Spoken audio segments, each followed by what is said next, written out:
Good afternoon. Uh, my name is Danilo Lázaro Díaz García, and today I'll be presenting how to use dispute resolution skills at the Department of Consumer Worker Protection, my internship site.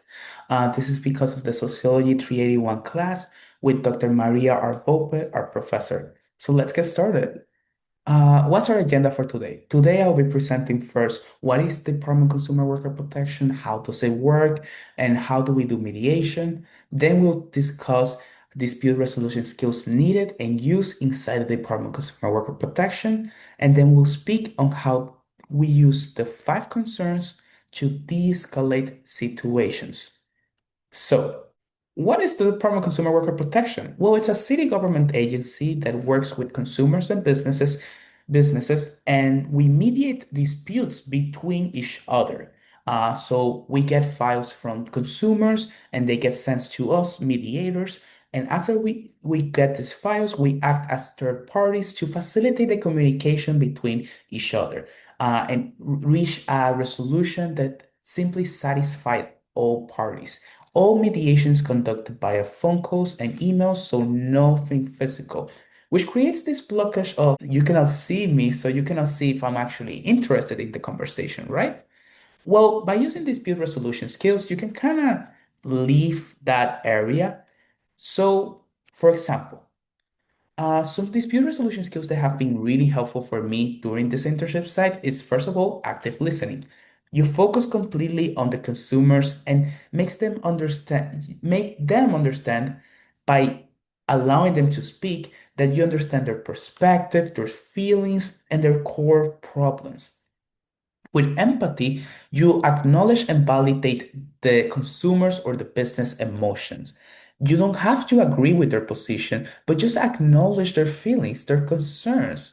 Acknowledge that they feel that, oh, wow, you must feel terrible if you feel like somebody actually scammed you of your money. Or to the business, oh, that's completely understandable. You feel like you have no way to actually help the consumer because the warranty is already out. Uh, so acknowledge those emotions. Remain partial neutral through the whole thing. Since you're doing online mediation, it can be even more complex. So always try to remain unbiased and devote equal time to all parties, maintaining the integrity of the process and build trust between each other. Clear and constructive communication. You have to use clear language because you're doing everything online.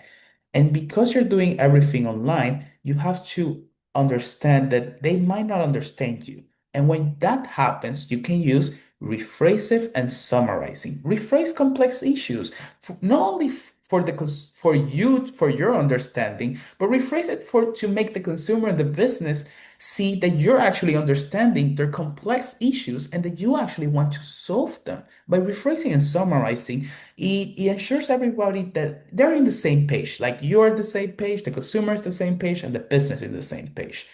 And another technique that has been really helpful is matching the colors tempo and tone to build a connection between them. So if they're happy, match that happiness. If they're sad, match that sadness. Empathize with them, but always avoid aggression. Do not match the colors tempo if they're aggressive. But how would you de-escalate then?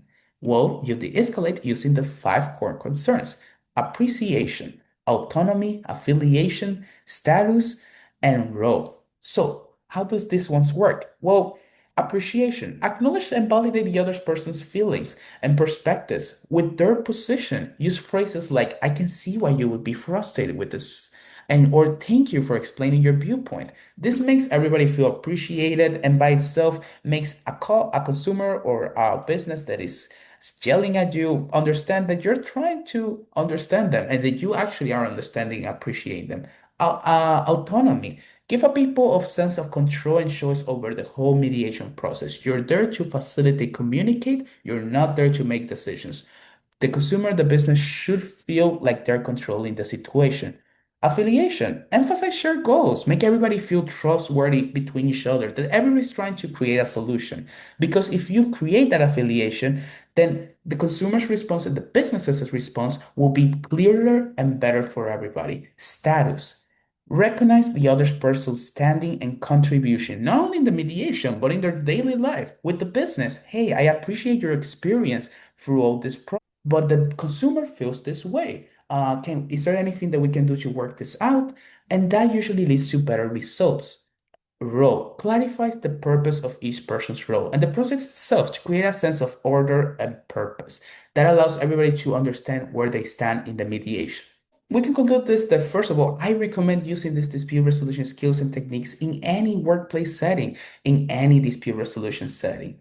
And by applying these skills, you can stand out and achieve success, which because of these skills, I have been so thankful to have been able to do it in the Department of Consumer Worker Protection to create thriving communities through dispute resolution in their consumer affairs. So I recommend everybody using these dispute resolution skills, and I'm so thankful that I have been using them to succeed in this internship site. Thank you so much and have a great afternoon, everybody.